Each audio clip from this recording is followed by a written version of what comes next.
Good morning, students. This is my lecture number 3, and this lecture I will explain the subtopic name is differing strands within the movement.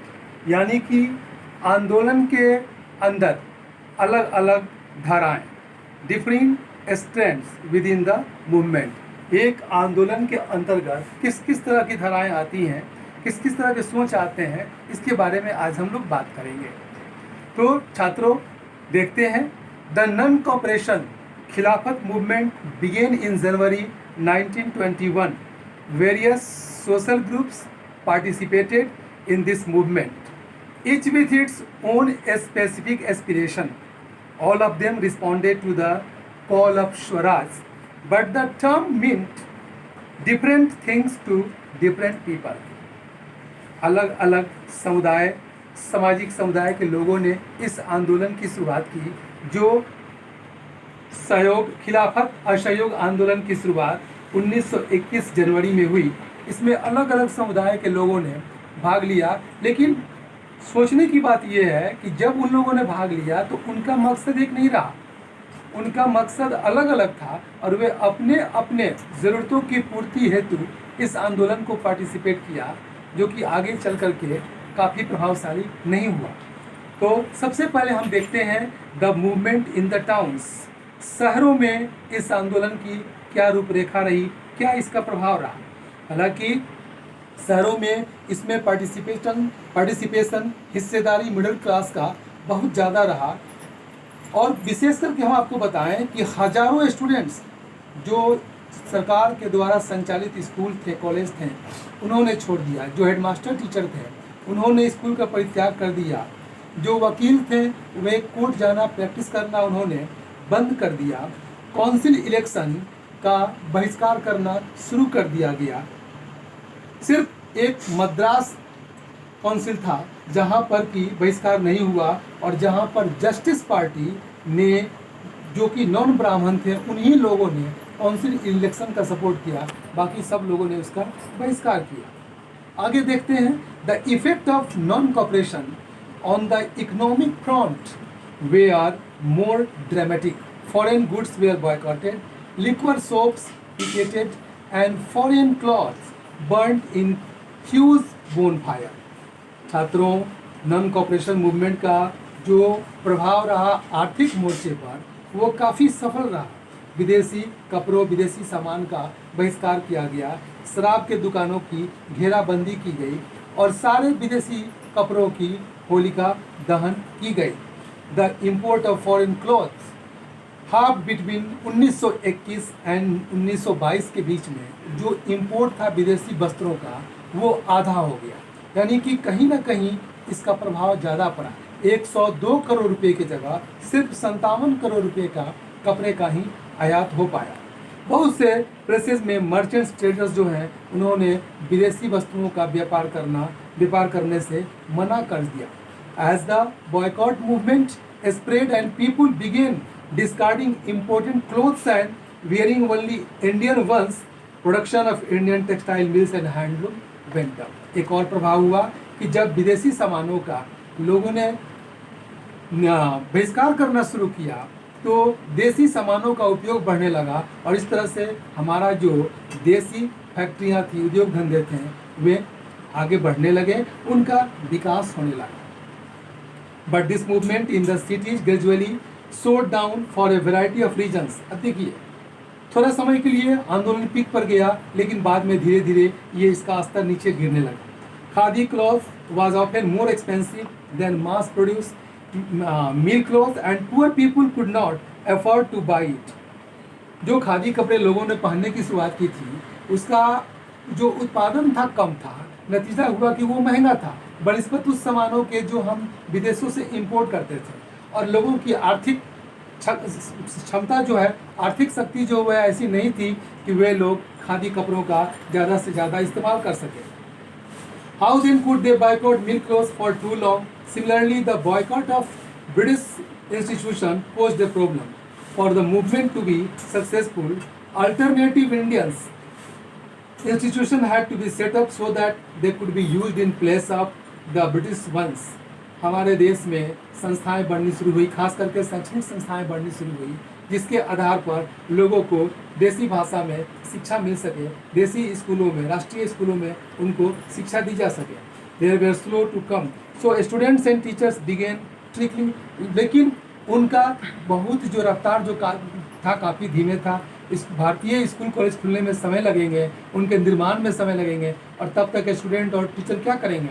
नतीजा ये हुआ कि वे वापस फिर उन्हीं संस्थानों में लौटना शुरू किए जहाँ से उन्होंने उनका बहिष्कार करना शुरू किया था। एक और सब टॉपिक देखते हैं स्टूडेंट्स, और जिसका नाम है rebellion in the country side. देश के अलग अलग क्षेत्रों में, खास करके ग्रामीण क्षेत्रों में, किस तरह से विद्रोहियों ने इस आंदोलन को लिया, किस रूप में लिया, इसको देखते हैं। From the cities the non cooperation movement spread to the countryside. It drew into its fold the struggles of peasants and tribals which were developing in different parts of India in the years after the war. यानी कि 1914 में जो प्रथम विश्व युद्ध शुरू हुआ और उसके समापन के बाद से अलग अलग ग्रामीण क्षेत्रों में, चाहे वो किसान हो, चाहे वो आदिवासी जनजाति के लोग हों, उन लोगों ने अपना विकास करना शुरू किया।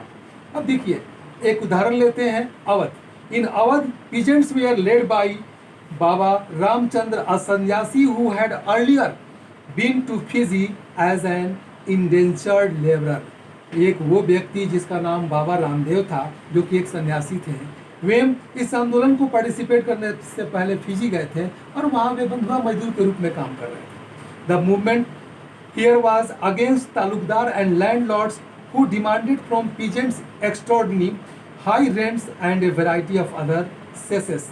अब यहाँ जो अवध के किसान थे, उनका आंदोलन अंग्रेजों से इसलिए था क्योंकि वहाँ पर उनसे लगान की मांग काफ़ी ज़्यादा की जा रही थी, काफ़ी हमेशा लगान की मांग की जा रही थी, और उनका उत्पादन उस लेवल का नहीं था, उस स्तर का नहीं था कि वे अंग्रेज़ों को इतना ज़्यादा वे कर चुका सकें, और उनसे बेगार की भी मांग की जा रही थी। बेगार मतलब बिना मजदूरी का काम कराने की भी उनसे बात की जा रही थी। The peasant movement demanded reduction of revenue, abolition of begar and social boycott of oppressive landlords. और किसानों की मांग थी कि बेगार को ख़त्म किया जाए, जो टैक्स लिया जा रहा है, रेवेन्यू लिया जा रहा है लैंड का, उसको कम किया जाए, और जो ज़मींदार मुफ्त में हमसे काम करवाते हैं उसको भी समाप्त किया जाए। इन जून 1920 Jawaharlal Nehru began going around the villages in Awadh, talking to the villagers and trying to understand their grievances. जून 1920 में जवाहरलाल नेहरू अवध के गाँव में घूमना शुरू कर दिए, और जाकर वे वहाँ पर किसानों से मिलकर उनकी समस्याओं के बारे में जानकारियाँ लेनी शुरू कर दी। बाई अक्टूबर द अवध किसान सभा वाज सेटअप। अब देखिए, एक सभा का, एक समिति का गठन किया गया जिसका नाम रखा गया अवध किसान सभा, और इसका जो अध्यक्ष रखा गया वो अध्यक्ष बने जवाहरलाल नेहरू, बाबा रामचंद्र और कुछ और लोग। ये कुछ लोग थे, बाबा रामचंद्र, जवाहरलाल नेहरू और कुछ और माननीय सदस्य इसके अध्यक्ष के रूप में कार्य करना शुरू किए। अब इसका नतीजा क्या हुआ छात्रों, देखते हैं। Within a month over 300 branches had been set up in the villages around the region. 300 शाखाएं, इसकी अवध किसान सभा की 300 शाखाएं जो है वो अवध में स्थापित हो गई। So when the non cooperation movement began the following year मतलब 1920 से 1921 में, the effort of the Congress was to integrate the Awadh peasants struggle into the wider struggle. कांग्रेसियों का ये प्रयास था कि जो किसान अलग अलग लड़ रहे हैं उनको एकजुट किया जाए, और एकजुट होकर के किसानों को अंग्रेजों के खिलाफ संघर्ष करने के लिए प्रेरित किया जाए। The peasant movement however developed in forms that the Congress leaders was unhappy with. अब देखिए, किसानों का आंदोलन जिस जोर से आगे बढ़ रहा था, ये कहीं ना कहीं एक जो ग्रुप था कांग्रेस में, उनको ये काफ़ी चिंतित कर रहा था। इसके पीछे क्या कारण था, देखते हैं। As the movement spread in 1921, the houses of talukdars and merchants were attacked, bazaars were looted, and grainhoards were taken over. तो देखिए क्या नतीजा क्या हुआ कि बड़े पैमाने पर किसान जो है वो अग्रेसिव हो गए और इसके अंतर्गत जो ताल्लुकदार थे, ताल्लुकदार मतलब कि जो ज़मीन अपने अंदर में रखते थे, अपने हाथ में रखते थे, वे मर्चेंट, इनके ऊपर आक्रमण किया गया, बाजार में लूट खसोट मच गई और जहाँ कहीं भी अनाज का भंडार था उसे लूटा गया। क्यों लूटा गया? क्योंकि ये किसानों से ज़बरदस्ती लगान के रूप में उनसे उनका हक का भी अनाज छीन लिया गया था। In many places, local leaders told peasants that Gandhiji had declared that no taxes were to be paid and land was to be redistributed among the poor. अब देखिए छात्रों, कहा जा रहा है कि बहुत से ऐसे स्थान थे जहाँ पर किसानों को ये बात दिमाग में आ गई थी कि उनको गांधी जी के द्वारा कहा गया था कि उन्हें कोई टैक्स पे नहीं करना है और जो गरीब किसान हैं उनके बीच ज़मीन का पुनर्वितरण भी होगा। The name of the Mahatma was being invoked to sanction all action and aspiration.